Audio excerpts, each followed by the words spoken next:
একের পর এক সরকার পরিবর্তন হচ্ছে, একজন চলে যাচ্ছে, আরেকজন ক্ষমতায় অধিষ্ঠিত হচ্ছেন, এক দল চলে যাচ্ছে, আরেক দল আসতেছে, কিন্তু শান্তির দেখা আমরা কোথাও পাচ্ছি না।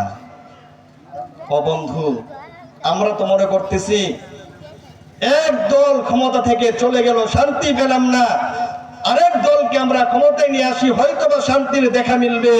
কিন্তু আমাদের এই ধারণা, আমাদের এই চিন্তা চেতনা একের পর এক ভুলই প্রমাণিত হয়ে যাচ্ছে। আমরা আর শান্তির দেখা কোথাও পেলাম না, শান্তির দেখা কোথাও মিলল না। অপরাধের প্রবণতা বেড়েই চলছে, কমার কোনো নাম গন্ধ নেই।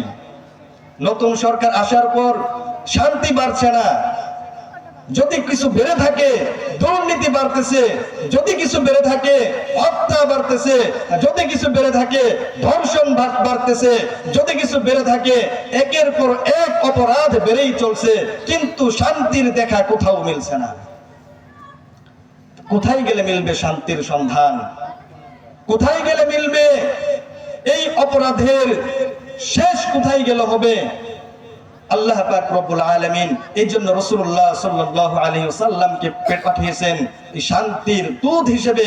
এই পৃথিবীতে অন্যায়, জুলুম, অত্যাচার, ফিতনা, ফাসাদকে দূরীভূত করে এই পৃথিবীতে শান্তি প্রতিষ্ঠিত করার জন্য আল্লাহ পাক রব্বুল আলামিন মুহাম্মদুর রাসূলুল্লাহ সাল্লাল্লাহু আলাইহি ওয়াসাল্লামকে প্রেরণ করেছেন।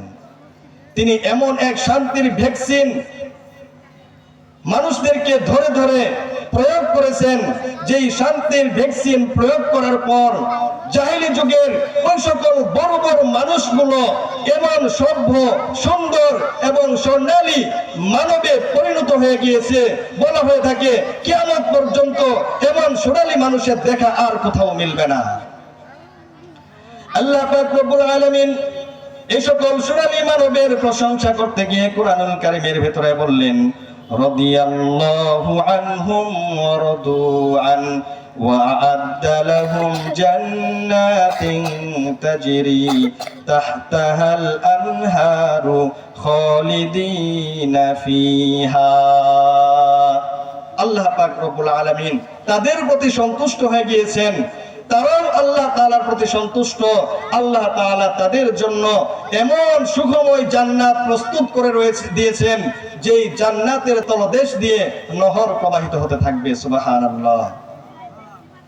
প্রিয় ভাইরা আমার, কিন্তু কি সেই ভ্যাকসিন নবীজি সাল্লাল্লাহু আলাইহি ওয়াসাল্লাম প্রয়োগ করলেন, যে ভ্যাকসিনের কারণে জাহেলি যুগের বর্বর মানুষগুলো স্বর্ণালী মানবে পরিণত হয়ে গেল। সেই ভ্যাকসিন সম্পর্কেই আল্লাহ পাক রব্বুল আলামিন পবিত্র কোরআনুল কারীমের সর্বশেষ আয়াতের মধ্যে উম্মতে মুসলিমাকে জানিয়ে দিয়েছেন। আল্লাহ পাক রব্বুল আলামিন বললেন, ওয়াত্তাকু ইয়াওমান তুরজাউনা ফীহি ইলাল্লাহ সুম্মা তুওয়াফফা কুল্লু নাফসিন মা কাসাবাত ওয়া হুম লা ইউজলামুন। আল্লাহ পাক রব্বুল আলামিন তাকওয়ার ভ্যাকসিনকে প্রেরণ করলেন। এই তাকওয়ার কথাই কুরআনুল কারীমের মধ্যে সর্বশেষ আয়াতের মধ্যে বলে দিলেন, যদি কোনো ব্যক্তি এই তাকওয়া অর্জন করতে পারে তবে সেই ব্যক্তির দ্বারা আর কখনো কোনো অপরাধ হতে পারে না। দুনিয়ার মধ্যে যত অপরাধ দেখেন, যত অশান্তি যে দেখেন, যত ফিতনা ফাসাদ দেখেন, এই সকল অপরাধ হওয়ার একমাত্র কারণ, এই সকল ফিতনা ফাসাদ হওয়ার একমাত্র কারণ, কেবলমাত্র কারণ হলো তাকওয়া না থাকা, মানুষের অন্তরে আল্লাহ ভীতি না থাকা, খোদা ভীতি না থাকা। যখন মানুষের অন্তরে আল্লাহ ভীতি তৈরি হয়ে যাবে, তখন ওই মানুষের দ্বারা প্রকাশ্যে হোক অপ্রকাশ্যে হোক কোনো ধরনের অপরাধ করা সম্ভব নয়। যে ব্যক্তির অন্তরে তাকওয়া নেই, যে ব্যক্তির অন্তরে খোদাভীতি নাই, আল্লাহর ভয় নাই, সেই ব্যক্তি যত বড় বক্তাই হোক না কেন, সেই ব্যক্তি যত বড়ই হাফেজে কোরআন হোক না কেন, আলেমে দ্বীন হোক না কেন, সেই ব্যক্তি যত বড় যেই হোক না কেন, ওই ব্যক্তির দ্বারা যে কোনো মুহূর্তে শয়তানের চক্রান্তে পড়ে গুনাহের কাজ করা সম্ভব। সম্ভব। অপরদিকে যেই ব্যক্তির মধ্যে আল্লাহর ভয় আছে, তাকওয়া আছে, সেই ব্যক্তি যদিও হয় একজন সাধারণ ব্যক্তি, সেই ব্যক্তি যদিও হয় একজন নিঃস্ব অসহায় গরিব ব্যক্তি, ওই ব্যক্তির দ্বারা কখনো আল্লাহর বিরুদ্ধাচরণ করা সম্ভব নয়। একবার নবীজি সাল্লাল্লাহু আলাইহি ওয়াসাল্লাম সাহাবায়ে কেরামকে নিয়ে বসে আছেন একটি মজলিসে। এমন সময় একজন ব্যক্তি ওই মজলিসের সামনে দিয়ে অতিক্রম করতেছে। আল্লাহর নবী সাল্লাল্লাহু আলাইহি ওয়াসাল্লাম সাহাবায়ে কেরামকে বললেন, এই ব্যক্তি সম্পর্কে তোমার ধারণা কি? সাহাবায়ে কেরাম বললেন, ইয়া রাসূলুল্লাহ, ইনি আমাদের সমাজের একজন সম্ভ্রান্ত ব্যক্তি, একজন বড় ধনী ব্যক্তি। এই ব্যক্তি এমন সম্ভ্রান্ত, সে যদি কোনো নারীকে বিবাহের প্রস্তাব দেয় তবে তার বিবাহের প্রস্তাবকে কেউ নাকচ করবে না। এই ব্যক্তি যদি কোথাও গিয়ে সুপারিশ করে, তার সুপারিশকে ফিরিয়ে দেওয়া হবে না, গ্রহণ করা হবে। আল্লাহর নবী সাল্লাল্লাহু আলাইহি ওয়াসাল্লাম সাহাবায়ে কেরামের এই জবাব শুনে চুপ থাকলেন, কোনো কথা বললেন না। তার কিছুক্ষণ পর আরেকজন ব্যক্তি ওই মজলিসের সামনে দিয়ে অতিক্রম করতেছেন।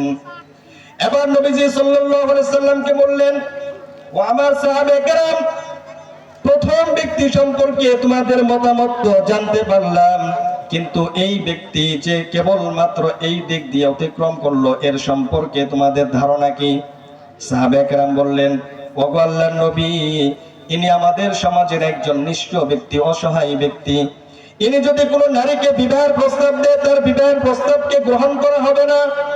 যদি কোথাও গিয়ে কোনো সুপারিশ করে, তার সুপারিশকে গ্রহণ করা হয় না। সমাজের মানুষেরা তাকে কোনো দাম দেয় না। আল্লাহর নবী সাল্লাল্লাহু আলাইহি ওয়াসাল্লাম এবার জবাব দিলেন, এবার মুখ খুললেন, ও সাহাবায়ে কেরাম, কান পেতে শুনে রাখো, ওই প্রথম ব্যক্তি দিয়ে যদি সারা দুনিয়া ভরে যায়, তবু আল্লাহ পাক রব্বুল আলামিনের কাছে ওই ব্যক্তির কোনো মূল্য নাই, বরং এই একজন নিঃস্ব ব্যক্তির মর্যাদাই আল্লাহ তাআলার কাছে বেশি। আল্লাহ পাক রব্বুল আলামিনের জন্যই সূরাতুল হুজুরাতে বললেন, ইন্না আকরামাকুম ইনদাল্লাহি আতকাকুম। আল্লাহ তাআলার কাছে মর্যাদার অধিকারী হলো ওই ব্যক্তি যেই ব্যক্তির ভিতরে যত বেশি তাকওয়া আছে। আল্লাহ তাআলার কাছে তাকওয়ার দাম, আল্লাহ তাআলার কাছে সম্পদের দাম নাই, আল্লাহ তাআলার কাছে মানুষের চেহারা সুরতের কোনো দাম নাই, আল্লাহ তাআলার কাছে হলো তাকওয়ার দাম। আল্লাহর নবী সাল্লাল্লাহু আলাইহি ওয়াসাল্লাম বললেন, ইন্নাল্লাহা লা ইয়ানজুরু ইলা আমওয়ালিকুম ওয়া ইলা সুওয়ারিকুম ওয়ালাকিন ইয়ানজুরু ইলা কুলুবিকুম ওয়া আমালিকুম।